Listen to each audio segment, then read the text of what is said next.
check that it's YouTube. Okay, I've started streaming, everyone.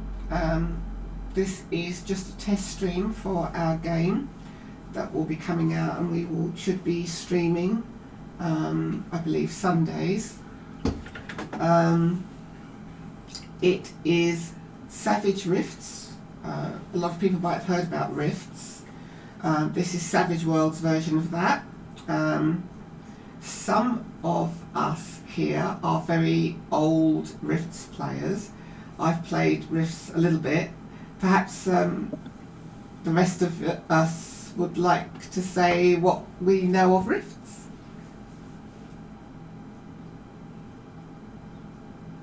Okay, I guess it's just me then. Oh.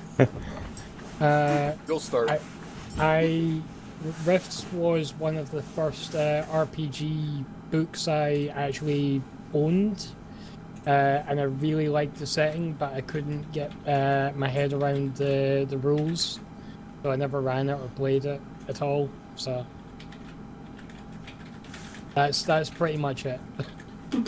Well, for me, I mean, I started out, D&D and all that stuff back in 1980. And I bought Risk when it first came out, and it wasn't that bad. And then you're used to AD&D, it doesn't seem that bad, but other stuff came out, and you realized how much you were fighting that system. And so I bought the books, but I didn't play the game because it was a great setting, but it was just almost unplayable after a while. Yeah, it had a lot of what they call power creep, I think is the thing that happens a lot in Rifts. I'm the same as Stephen, role playing since the wee age, probably around about 1980, 81 myself. I think the only character, I played a lot of Palladium Fantasy and ran a lot of Palladium Fantasy back in school. But I think the only character I actually did in Rifts, if I recall correctly, was a female herbalist who happened to be the daughter of a millennium tree, which meant it was set in Rifts, England, and I think she had the example of power creep. I think she had the demigod occupational character class. Well, that's probably an RCC, not an OCC, isn't it, demigod? Hmm. But same with Stephen, playing D&D beforehand, Tunnels and Trolls as well. Then Rifts came out, loved the books, never really got on massively with the system, and other games came out and took my attention. But yeah, I think we probably owned most of the Rifts books over the years. I think we sold them off as a job lot to a friend of ours. Ridiculous amount of Rifts. So everything that was published apart from what's in the last decade, which bizarrely for a game that came out in the 80s, they're still doing. Mm. I was going to say, one of the other games that came, Shadowrun's still around? Shadowrun, yeah. New edition, though. New edition. Yeah, I have the 5th edition. Does anyone remember the trailer? There was what for Rifts? Shadowrun. Shadowrun. Oh, no. Yeah, they did. No. They did the I think- trailer. Yeah, I remember that bit. You can probably find that on YouTube. How about you, Tamara? What's your knowledge of Rifts? Next to nothing. Yay! I get pulled into things. Obviously with Steven around, it's pretty unavoidable to get dragged into these things. And I'm a willing participant, don't get me wrong. But yeah, that's why I figured Cinder was a good choice for me, because she would also be learning about the world as she goes. Oh, I love Cinder. She's brilliant. I actually, all your characters are really lovely. I just enjoy playing the kids that run around Cinder. Yeah. For me, my knowledge of Rifts mostly comes about from playing it.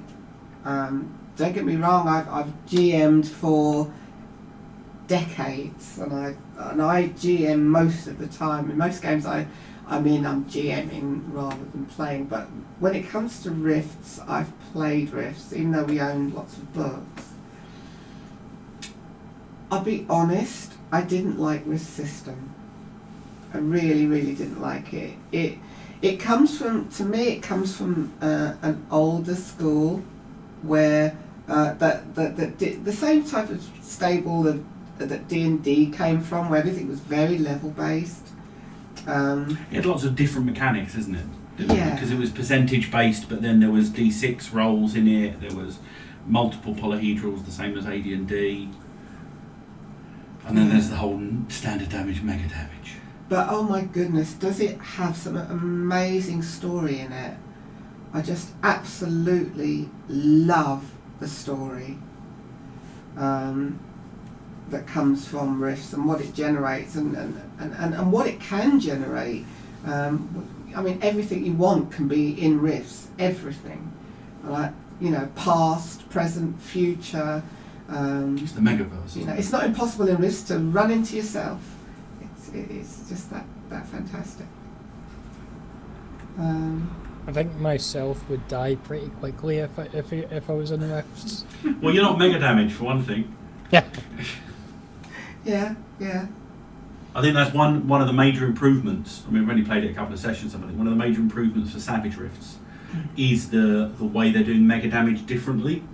For those listening and anyone that didn't know, essentially, there were two different scales of damage in Rifts. There was standard damage, which was your normal knives and everything else. There was mega damage, which was on a sort of a logarithmic factor more damage. And essentially, in old Rifts, 1 point of MDC, correct me if I'm wrong, was something like 100 points of SDC. Right.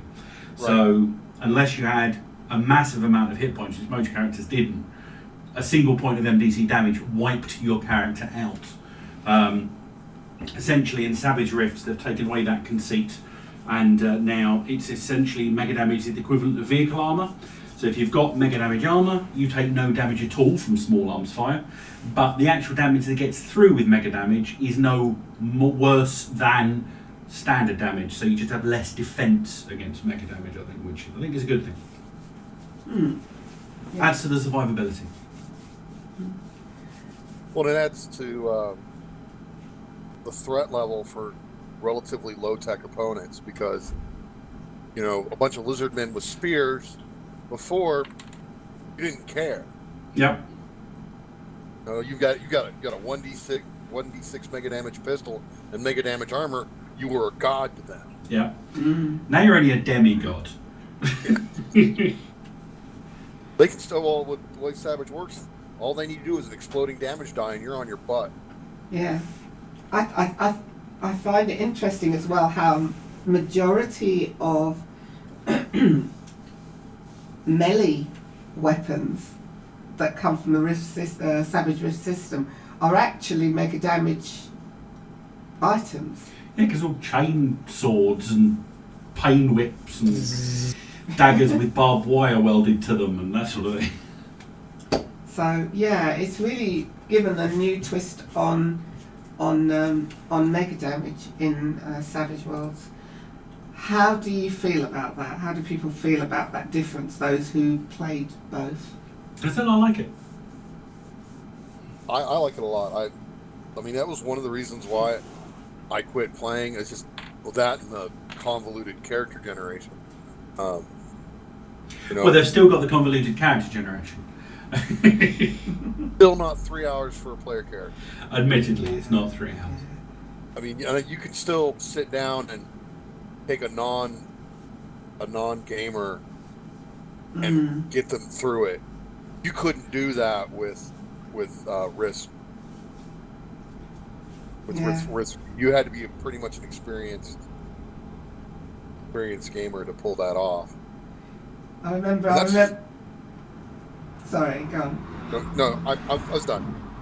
I remember the days where you would turn around to a player and say, "Hey, it's not as bad as Rollmaster." And at least you can't die in it like Traveller. That character generation. Okay. The more recent version of Traveller has fixed that problem. Yes. Which version? Well, I generally prefer the Mongoose, but I haven't seen in it I think they did a new version of the actual classic. Yep. Slightly updated classic Traveller was kickstarted. Quite good. It still has the ability to injure yourself quite significantly in character generation, but I think the death in character generation is something they realised was possibly counterproductive towards having a good gaming experience. Okay, so let's talk a bit about our actual game to people. There's been 2 sessions already that we started. The first session was everybody escaping. Perhaps the players would like to tell us about the first session. Escaping? Well, not Most of us escaping. we weren't imprisoned. Go on then. Tell us all about it. Well, Stephen could. He's Rob saw it can because he's writing it up. But Yeah, Rob. I already wrote it. I don't have it. I don't have it open. I do.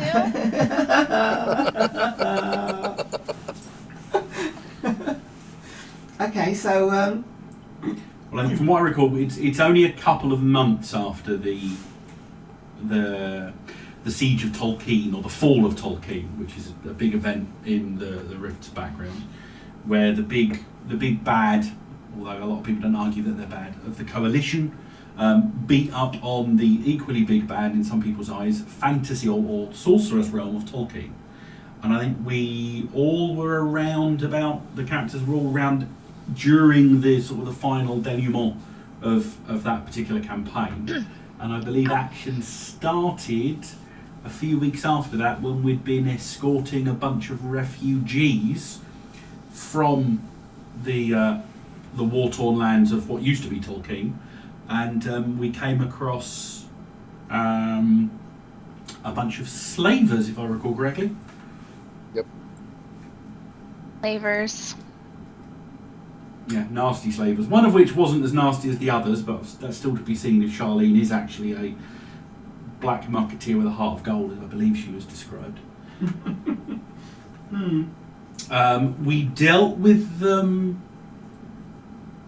Took us a while, but we dealt with them. I must say I was pretty proud of the plasma grenade through the passenger window of my Nice. Mountaineer ATV, which took out the boss. I was quite That could proud have of gone that. horribly wrong. It could have gone horribly wrong, but it's all about risk. It's all about having the LN edge, so that if it does go wrong, you can then spend and get a better roll on the second attempt. What Unless is that you're critical line fail. about? If this works, I will have saved you. Pretty much, if it doesn't, I'll have vaporized myself in the cab of my ATV. So yeah, the characters were transporting. One group was transporting and travelling with some refugees to Castle Refuge. Not that we'd been there before. We were on Okay. our way there for the first time ourselves. I'm calling it right on my Castle Refuge. I got this thing in my head where I keep saying it wrongly, which is just here, and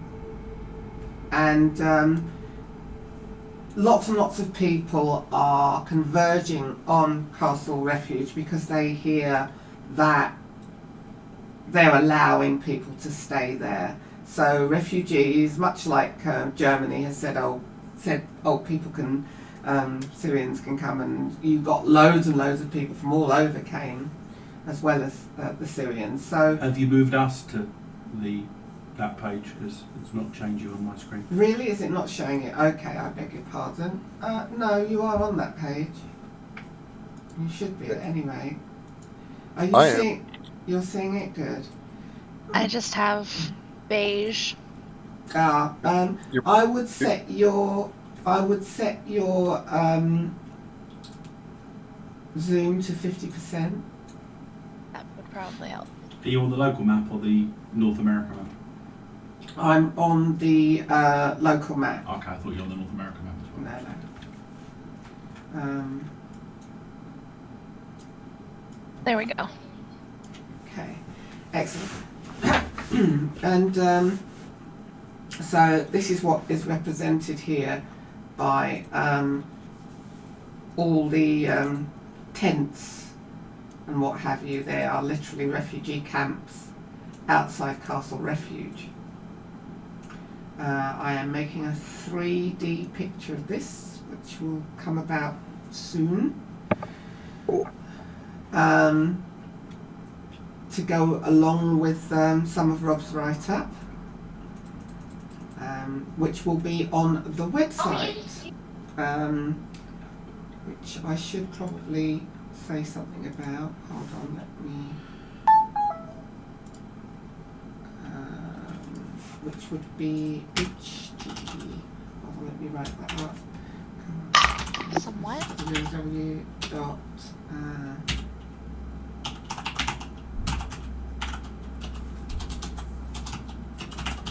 Well, we're gonna have to see, but this isn't a conversation for right now. Love you. Right, let's see if I can make that show up. Is it not showing up? No.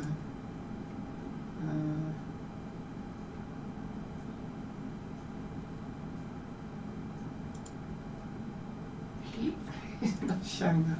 Oh yes it is, it's right in the top corner there. Right. That's our website address. Let me try and make it easier to see. Hold on. Oops.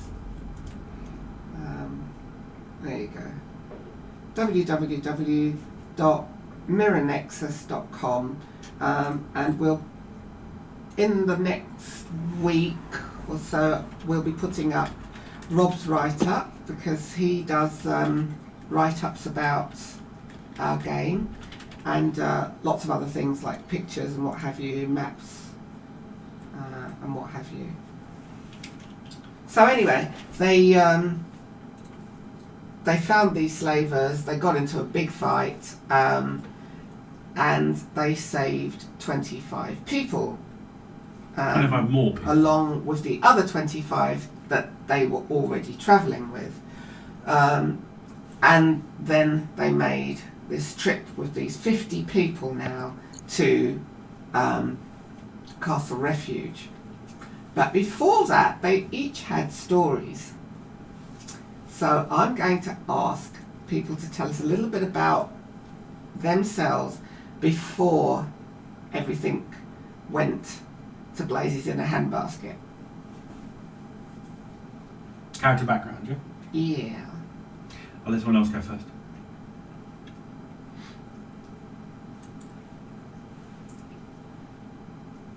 Ah, you're all cowards. Yep. Okay, I'm playing Beau, or Desante Montgomery. He comes from a family that have a penchant for florid names, hence the nickname Beau, because he really doesn't want to be called Desante. He's a Chi-Town, or at least Chi-Town burbs, where he grew up. So he's very much a child of the coalition, apart from the fact that, luckily for him at an early age, he was basically left to fend for himself with his maternal grandfather. And Papa Lewis ran a auto shop. Classic sort of like big scrapyard. So Beau, unlike most kids in the coalition, learned a trade as he grew up. Lots of different people came through Papa Lewis's yard. The fact that Papa Lewis was so good at what he did enabled so many different people to come through, because some of the local coalition states authorities turned a blind eye at some of the people that came through, because the work that Lewis did for them was so good. So as an operator, Beau learned his trade there. So he's a bit of a grease monkey in the fact that he can basically dismantle anything with an engine, whether it's got wheels, wings or anything else. Soon after his 18th birthday, mainly to avoid the draft and to fulfil his need to actually go and do something with his life, Beau left his grandfather's yard in the ATV that he'd basically scratch built himself during his teenage years, and Constance, as he's called his ATV, has been his constant companion ever since. He's travelled extensively, the odd mercenary contact, helping out where he could, most recently finding himself embroiled in the events of the Siege of Tolkien. In the vicinity of Tolkien during the latter months, he was basically ferrying what people needed ferried from A to B. good deed here, fixed some invaluable piece of infrastructure there. That's when I re-encountered Wilson, because I think we decided that Wilson had been through Papa Lewis's yard once or twice over the years, and it was at that point that the refugees came about, and we started heading to Castle Refuge, although we still don't 100% know who actually heard the rumour about Castle Refuge first. Okay. Alright, I'll go because I'm gonna have to leave shortly anyway. Yeah, we'll be winding up soon. So, my character is Sofia. She's an Altaran blind warrior woman. She, like most of her, like most of her people, was raised to serve and protect the Sporgorf and their minions. But she started having doubts after her first time with the slave barges, and eventually came across a cyber knight by the name of Elvira, who she helped rescue the slaves from the barge that she was guarding at the time. Two of them traveled together for a while, and Elvira became quite fond of her and offered to train her as a squire for the Cyber Knights. After she graduated and became a Cyber Knight herself, her mentor left not long after to join the conflict in Tolkien, and she followed, at first not sure whether she was going to try and talk her back or join her, but eventually joined her because it seemed the right thing to do. And this is her coming back from the conflict after that, with Lady Elvira, not Lady, sorry. Elvira died during the siege and told Sofia to save as many people as she could. So she tried to do that. Okay. Okay, I guess I'll go next. Wilson Devereaux was not born in the Coalition, but his family or his tribe of Stalkers were from Louisiana, East Texas, got driven out, and his parents ended up joining the Coalition and traveling up to Chi-Town, where he got his training and worked as mostly as a hunt down magicians and TVs hiding in the burbs, which is where I would have met Bo. He was involved in the siege of Tolkien. At some point there, which we haven't discussed yet, but I know what happened, but that'll come out later. He was involved in the death of his commanding officer and decided that his time with the Coalition was over. Started heading out, trying to find a way to to lay low, and ended up falling in with Bo and in with the refugees, helping out as he could.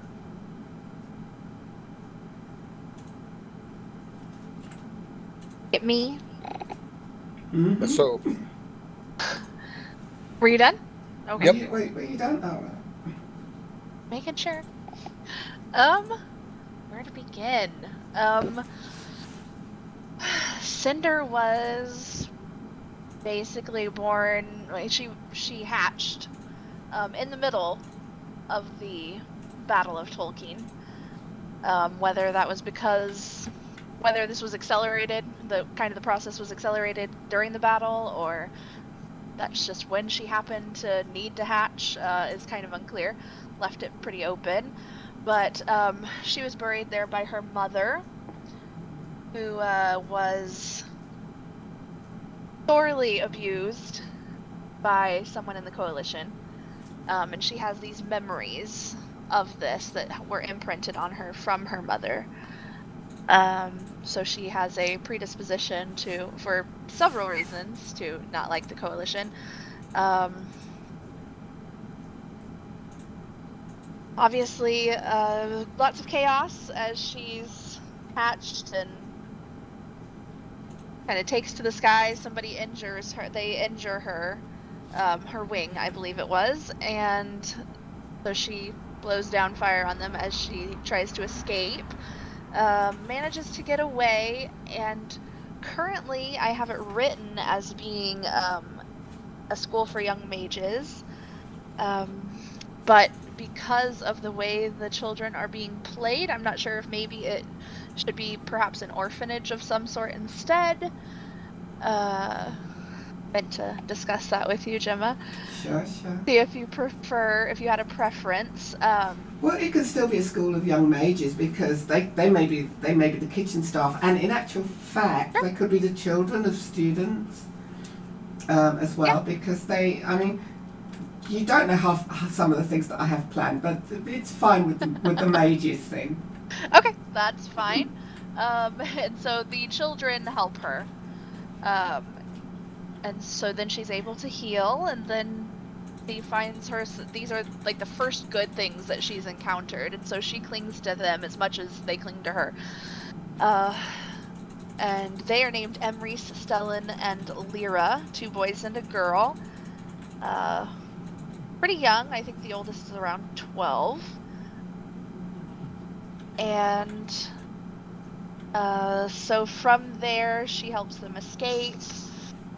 And then they are with some refugees who ultimately wind up getting kidnapped by slavers, if that sounds familiar from the beginning of the casting. It's almost like it all comes together. Oh my goodness! Why don't you tell us how they kept you under control, these slavers? They kept her under control. And how it first happened. Okay, well, let me roll to that point in my. I have it all written out, but I'm horrible at just winging it. So basically, she's traveling with these refugees. She goes off to get food for everyone because while all of the refugees they're traveling with are kind of like apprehensive and are like, nope, no dragon, they don't have any complaints when she's able to go bring them food. So she goes off hunting, and then when she gets back, everyone's being loaded into a truck, trussed up. So she's trying to decide if she's going to burn them or if she's going to rip them limb from limb. But they have Stellan, and they have another one. And she hears screams and gunshots because somebody obviously has realized, yes, and someone is shot, and it's not one of the children, although that is her initial fear. And so they have made a point by shooting an older woman who had been at the school with them and killing her. And they still have Stellan and the other children, and so she is basically blackmailed into cooperating for the sake of the children. Who would have thunk it? Slavers resorting to blackmail. Is there no morality in the world?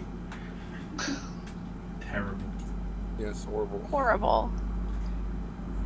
Yeah, so by the time the rescuing from the slavers is happening, Cinder is actually in there amongst the slaves. In her human form, yes. In her human form.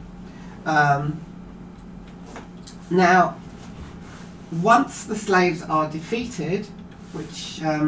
Slavers, are defeated. Slaves, one of them is left alive. Well, one of the slavers was very nasty because he actually forced the slaves around him, so he had a human shield, and it took a little bit of time to get to him because of that. But anyway, once they'd done that, it was only about a day's ride away by that time. They'd been travelling for a couple of months. It was only about a day's ride till they got to Castle Refuge. At Castle Refuge, they find out that if you come in with a party of people, if you're the leaders of that party of people, then you're responsible for that party of people for your whole stay there. So the characters, the players' characters, are seen as the spokespeople for their group of 50 people because they came with them. And they are inducted into the Legion. And during that night, the slavers are back. They haven't found out yet whether it was the same slavers or different slavers, but they took the children. They were trying to pick off people, because everybody by this time, they're in tents, just over here.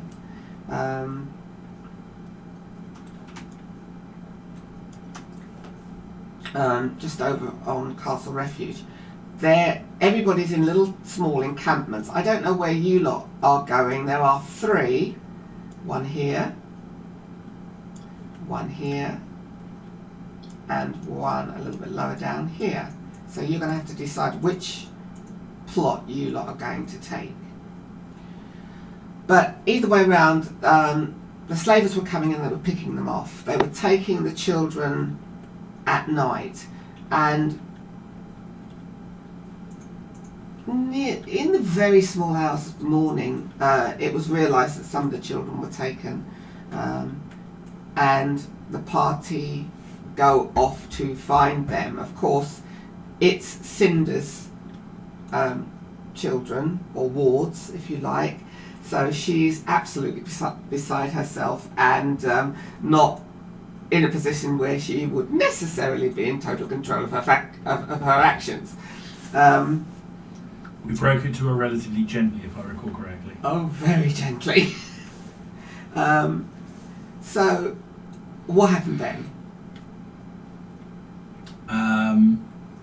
There was a guy that tried to lie to us, and then there was somebody that told us who to talk to, and I wish she hadn't, because the person we got sent to talk to was very scary. So, yeah, basically... Yeah. We owe her a favor, right? Yeah, Aunt Nancy, I believe was what she called herself in the end. Yeah. Fun stuff. And I'm sure that wasn't a clue to anything. Yeah. oh, but it was. It was. Big tent full of trading stuff turned out not to be beads, more like webs. She turned out to be a quite powerful supernatural being in her own right, Yes. who has a thing about weaving and deals. Yeah. And other stuff. Basically, the goddess of spiders, Anansi. So they owe Anansi a favour now, because Anansi didn't spin them in a web and suck their juices out of them, as she is wont to do at times. Yeah. We owe you a favour because you didn't kill us. That's a really great economy, that is. Well, also she told us where to look for her. She did tell us where to look, and she did give us a rather fine map of sort of magical means. Yes, so that's how they tracked the children down. And what's happened is one of the children was almost dead, and that child was brought home, or 2 of them actually were brought home, and another one of the children had gone through this strange portal. It's weird. Which we will talk about another day. But so half the party has gone through a portal. Hello. I can see a little face. Half the party have gone through a portal, and the other half, hiya. They're saying hi. Yeah, and the other half has come back home. And that's where we'll leave the explanation for now. So, because this was, in essence, just a test to see if we could get the YouTube working. Tech working. So thank you everyone, and we will be running our role-playing game live on YouTube. I don't know whether we're going to also stream it on Twitch at the same time or not. Haven't decided yet, but hope you will come and watch our games. Thank you very much, and say good night everyone. Night. Good night. Night. Good night.